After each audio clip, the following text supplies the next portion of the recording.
So I know you as a brilliantly articulate, literary human being. Okay. So don't let me down. But you've got a major project coming up. But do you want to do a little bit about your background first, or do you want to go into the project and then do the background? Yeah, let's go with the project first. Let's do the project first. Yeah. Cool. Okay. Tell me about the project. So the Middleway Mentoring Project is a 2-year professional development scheme led by myself with a number of partners, including Writing East Midlands, Writing West Midlands, Cameo, the University of Leicester's Centre for New Writing, and Renaissance One. And it's really an opportunity to work with 7 writers from across the Midlands to support them in developing their writing and taking it to the next level. So this would be almost like a very intensive mentoring scheme.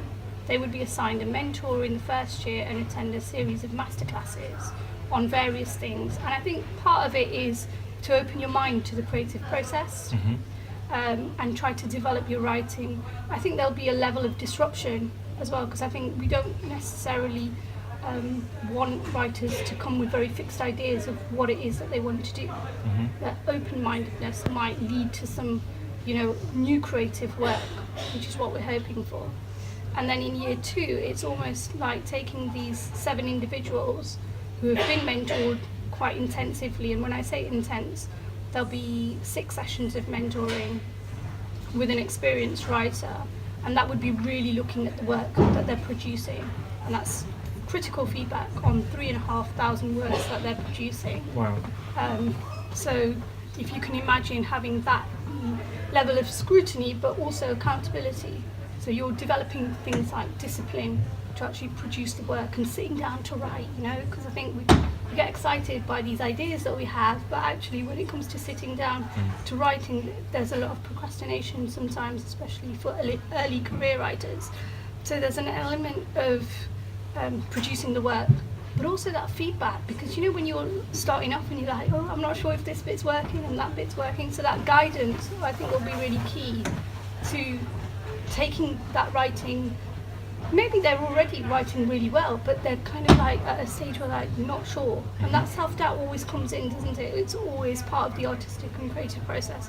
So I think, while I think we're not saying that you will leave us without that, because I think that's probably sometimes always going to be part of people's process. Sure.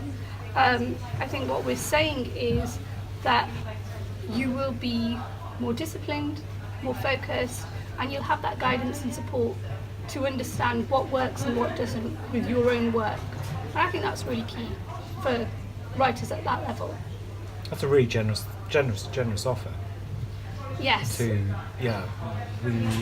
often bumble through life generally, regardless of what your chosen vocation is, to have some feedback on what you're doing, particularly when it's something that is so, I wouldn't say generally unsupported, but the creative industries are a little bit sort of disenfranchised in general state of affairs and culture. Beautiful, wonderful. So you say the Midlands? Yes. That's the Midlands. Yes. East and West. That's right. Right. But you just mentioned there about these unsupported, there's a lot of lack of support. But this scheme is specifically for writers of Black, Asian, minority, ethnic heritage. Okay. So it's very specific. I think there is a huge problem in publishing around the lack of diversity, lack of representation. There's been, so many reports. The key one that we cited to support our funding bid was the Spread the Word report that looked at the experiences of published writers, let alone unpublished writers. And actually what they said was the stats on who is published from these backgrounds is it's depressingly low. The stats are just depressing. When I read the report, I was actually in tears, because they said that there's been a regression in terms of getting our voices out there, getting our stories out there. And 20 years ago it was actually better for us. So I know things have changed since then, but it's a matter of how much changes and how quickly. And I think this kind of intervention sort of bridges that gap for writers who are sort of perhaps struggling as well to get themselves an agent or feel confused by the whole publishing process. You know, it eludes them because there's a big step that you have to take from when you're sitting there writing and doing your own thing and trying to make sense of the story and get your words across on the page, and then there's a whole other, you know, like a Pandora's box around There definitely is. publishing and how do you actually get your book into a bookshop. So I think there's a lot of hope in the scheme to shift culture and change things. And I think the Midlands, because we are also ignored, a lot of opportunities that come up are kind of accessed by London writers. And I know that from doing The Asian Writer, which is an online magazine that's been running since 2007.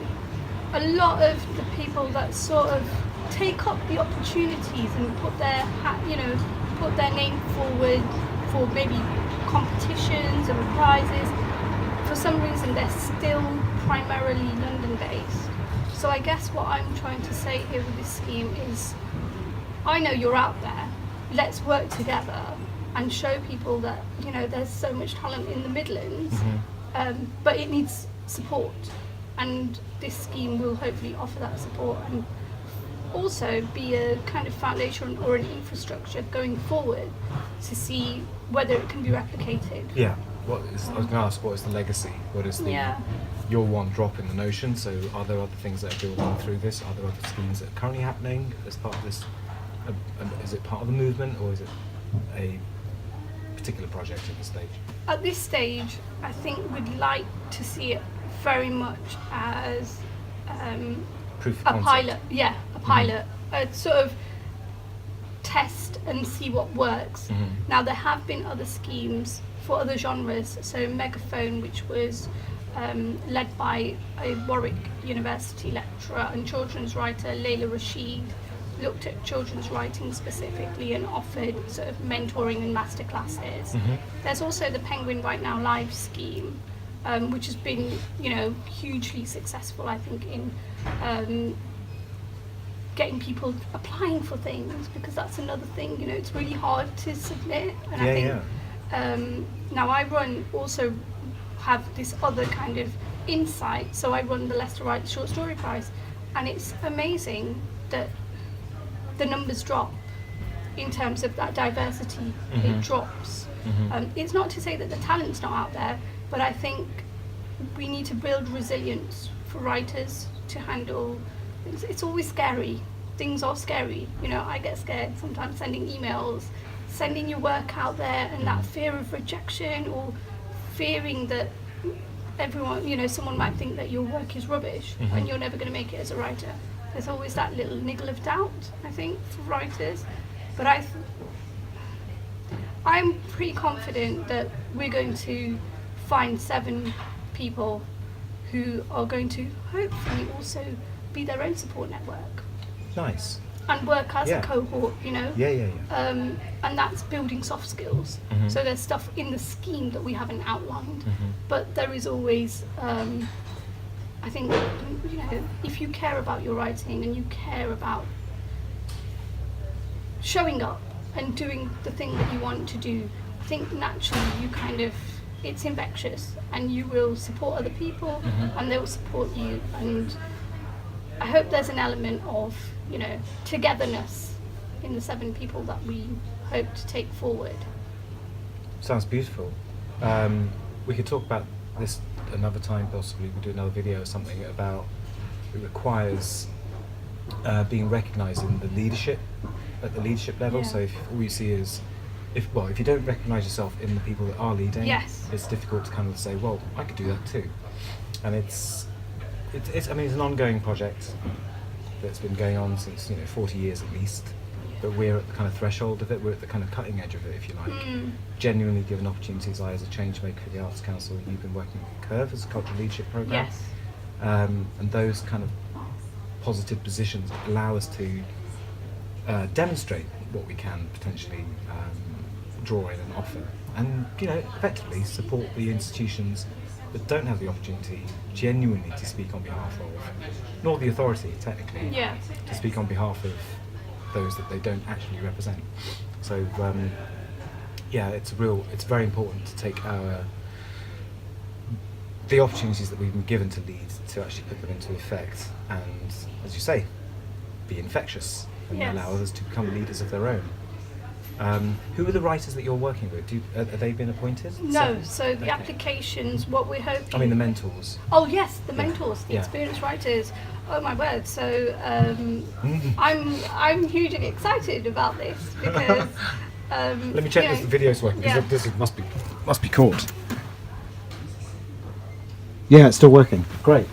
So I put out a tweet like you do, saying that I'm hoping to do a mentoring project and I'm looking for mentors.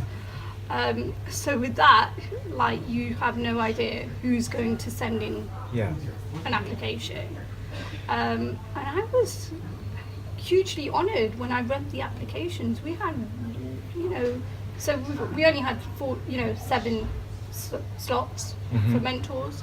I think we had about 40 applications, all published writers. We did, there was some guidance of the sort of writer that we're looking for, and that Sure. would be someone who is obviously mentored before, someone who's used to offering feedback, and especially I think also working with early career writers, because they come with their own sort of issues and problems like we all do, and I think there might be some, hand-holding in certain areas as well. So our writers come with a huge amount of experience. Some have taught at university level, produced and published books over, I think 20 years. So we have Tania Hershman, who's very sort of known to be a quite prolific short story writer and poet. We have Susmita Bhattacharya, who is an associate lecturer at the University of Winchester. We have Mahsuda Snaith, who I think is, like, for me, to include her in this project is hugely exciting, because she's a writer that first came to my notice when she submitted to the Asian Writer Short Story Prize in 2012, and has since gone on to become a published writer. I think she's now working on her 3rd novel. Yeah. Watching her progress and over she's years. Leicester, she's Leicester. she's Leicester. She's Leicester all over. And I think that is important for our mentees to see that actually it can be done. Yeah. Don't feel like you have to be in London. You don't have to necessarily network your socks off. If the writing is up to scratch and it is good, it will stand that test. What editors are looking for, and hopefully get published. Phew. I thought they were going to come look for books on the shelves. Read the geology book. So we also have Lily Dunn, who mentored me actually through a dyslexia scheme, and she runs something called the London Dyslexia? Yes. Nice. Women's writing magazine. Great. And she runs the London Lit Lab with Zoe Gilbert. She's also, she's written a novel, but she's producing a memoir and an anthology of writing with Unbound at the moment, and that's about looking at addiction. Okay. Experiences of people with addiction. So I think, again, we have lots of people who are very much at the cusp of wanting to drive change and get more stories out there. So that's one of the things I was really keen, like, what's the motivation for these mentors? We have Duncan, who Leicester, has written, again. yes, again, a Leicester writer. Very formative in Leicester Writers Group and doing some great things. Is it Leicester Writers? Yes, Yeah, it is. but also hugely generous. Hugely generous, Hugely, yes. Rod's definitely someone who's very humble and kind of leading from the back almost in so many ways. He is someone that every time I have a conversation with him, it just spurs off and generates so many more things that we perhaps could be looking at. Yeah. And that idea of unity, there's so much kind of fracture and brokenness, I think, in so many ways. He always reminds me that together we can be really strong, and that unity and diversity will always win. Yeah. I have trouble with the word, as we often talk about with the word diversity, because Yes. it's got division already preloaded in the word. However, yeah, Yes. I understand what we're saying. Yeah. Unity is Unity. ultimately, yeah. Yes. Well, I call it mutualism. That's what I call it. Or, in simple terms, respect, recognising the value of the other. Yes. That's all. And then we have Rebecca Burns, who's someone that I've worked with on the Leicester Writes Short Story Prize for a number of years. She's someone who's been writing short stories, and she's now started writing short stories, but also just produced her second novel. Mm-hmm. So someone who's been kind of around and knows that space. Mm-hmm. So we have a huge amount of talent in just the mentors. But while I'm excited about the mentors, what I should say is that it's about the mentees. This scheme is very much about the support of new and emerging writers. Of course. And that is where the focus Yeah. will be. And they're hugely excited to discover who's going to be selected and working with them. And I think that that's always really nice and heartwarming when you're doing a project, to know that other people share that vision that you have as well, that actually this isn't, while obviously for a mentor there will be again skills development for them in terms of reflecting on their own experiences, reflecting on creative practice, and also understanding the insights and the climate that we're in for early career writers, what hurdles they're facing. So it's an analytical project as well, to be able to chart the journey before and solve problems in the future too. Yeah, hopefully. I mean, we did include elements of that in the bid. Mm-hmm. We were, I think, reluctant to say how much research we wanted to obviously look at, but we did say that we wanted mentees to keep a journal, so they'd be keeping a record of what the process has been like, and obviously that always helps with the evaluation. Of course it does. Of course it does. I can give you some pointers, not pointers to like how to do it, but sort of things that we learned on the Changemaker scheme as a cohort of potential, as a group, that would be useful to kind of pick up and use. We can, definitely chat about it. Okay. I'd love to do like a regular pickup on the story over the next few months and years. Yeah. It's an 18-month project? It's 2 years. It's 2 years. Yes. 2 years, that's right. So I think there will be an element of downtime. So, we're looking at using that first year very much for intensive mentoring, getting the critical feedback, developing the writing through the masterclasses, introducing the cohort to new ideas. And I think this is where I know you don't like that word, the diverse mix of our writers, so they're all coming at different angles. Not one of them is sort of just a literary fiction writer. Sure. Rod writes sci-fi, Yeah. Mahsuda writes sort of commercial lit. Yeah. Poets. Poets, Yeah. short story writers, memoirists. So there's a huge amount that I think they will be introduced to, and I think that might yield some interesting results and maybe unexpected stuff as well. And I think that's probably where this scheme might depart from other things. There isn't a necessary expectation beyond this anthology that we'll be producing at the end. There isn't an expectation of you have to have finished your novel by the end. So I guess it's exploring and being playful as well, and that's so much of creativity should be about those things. Definitely. Stretching those boundaries, exercising that muscle. Experimenting and exploring is what we do as children. Exactly. Right? It's not any different. It's just I often talk about the golden ratio, and as you spiral out, it's the same thing as right at the beginning. It's that tiny little tested kind of curve. It's just the scale gets bigger. It's the same frameworks. So as children we play on playground frames.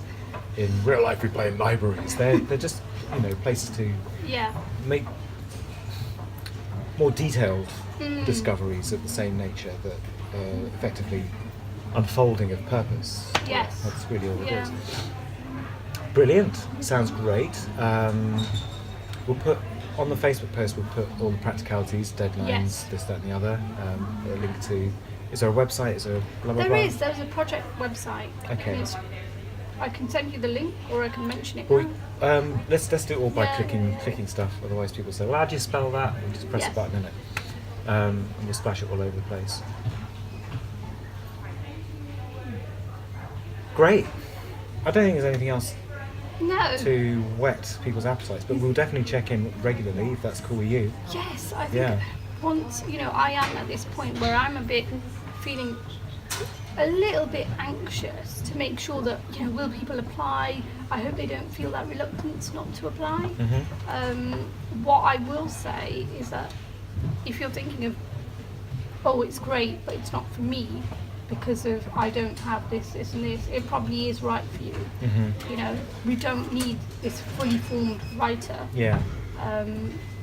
That's not what we're looking for. No. We're not publishers and agents. We're looking to develop. What are the criteria for application? They need to be at a certain level, I'd imagine. Yes. So there's a 3,000 word writing sample that will be looked at by the steering committee, and I Okay. think that they'll be looking for evidence of The ability to. yes, Yeah. ability to form stories. Or tell a story, or have something to say. Sometimes it's That's the it. urgency, isn't it? Sometimes Yeah. it's like that voice that comes through in the way you tell something. I've got a big fight at the moment with storytelling Okay. as a container. I'm not saying it's lazy, but I'm not interested in stories anymore. I'm interested in what you just said, which is having something to say. It might come out in a story, Yeah. but the whole beginning, middle and end and all that kind of stuff, life isn't like that. And it's a magical thing if you are able to contain the thing that life is Yeah. in words, in form, but whatever theatre, painting, whatever form that you express that in, that's where I'm really interested in. That's a real demonstration of lived experience. I don't want to call it experience, that's a crap word, but it is that. It's like life on paper, Life, yes. right? Rather than this kind of almost semi-flattering yourself kind of, look at this lovely story. And stories are nice, and we can get there eventually. But I really want to take a break from that kind of self-aggrandizing way of working that we have as a culture, as a species, Yeah. and sort of excavate some truth, like we used to back in the day. Yeah. Anyway, that's your responsibility, not mine.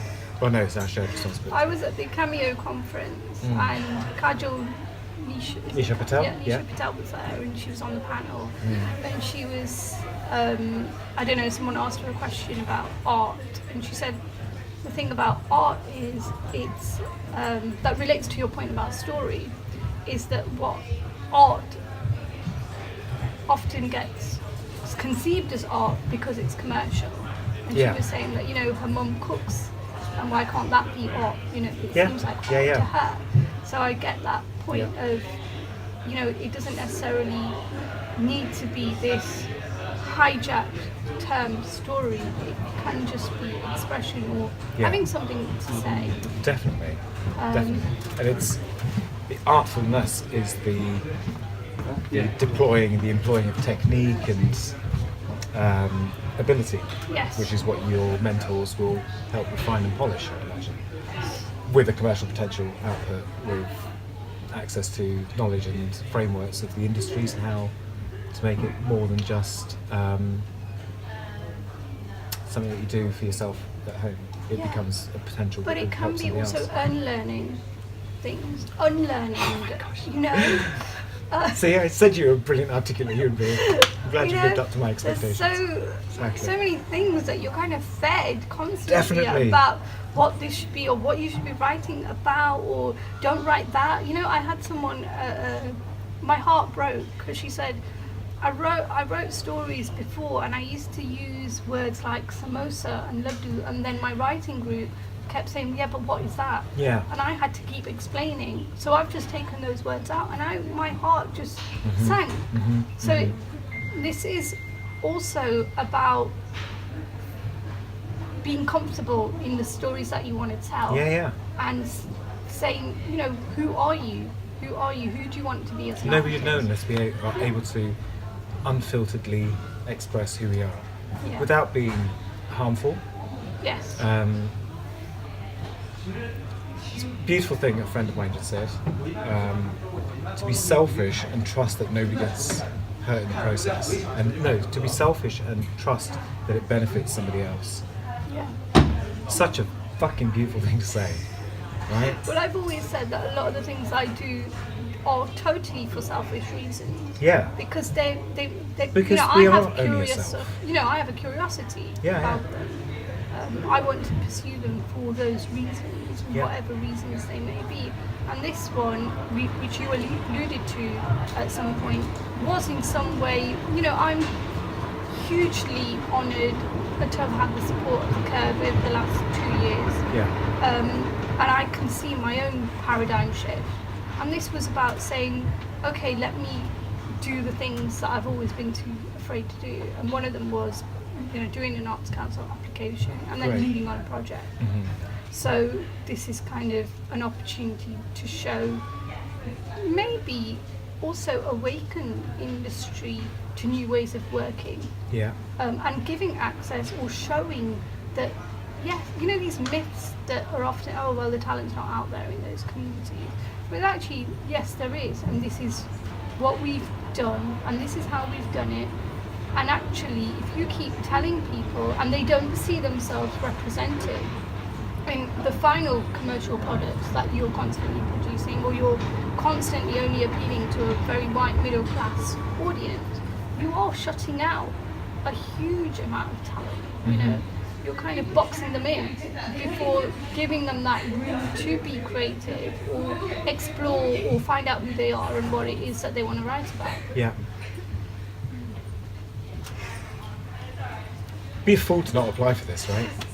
Yeah, I mean, I was thinking, you know what, I'd love someone else to have done the scheme so I could have applied. Exactly, right?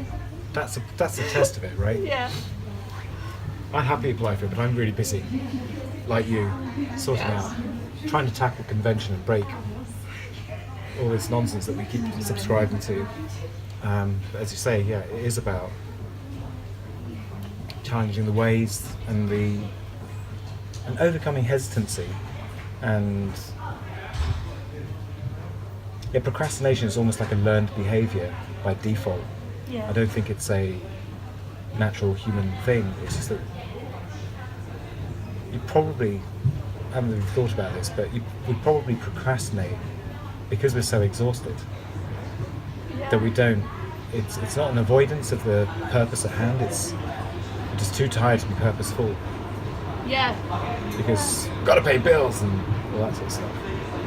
This is I can't wait. This is pretty. Do you want to say anything else? No, I think That's all a right. good conversation. Pretty good, right? Right. Let's just hope the sound works. There's quite a lot of noise in the background. If it doesn't, We've had a good we've had a conversation. good chat, right? Brills. Lovely. Thanks for the time. You're welcome. 28 minutes and 49 seconds, 51, 52, 53. Let's get 29 minutes because that's a good number. It's a prime number, isn't it? 29. And stop.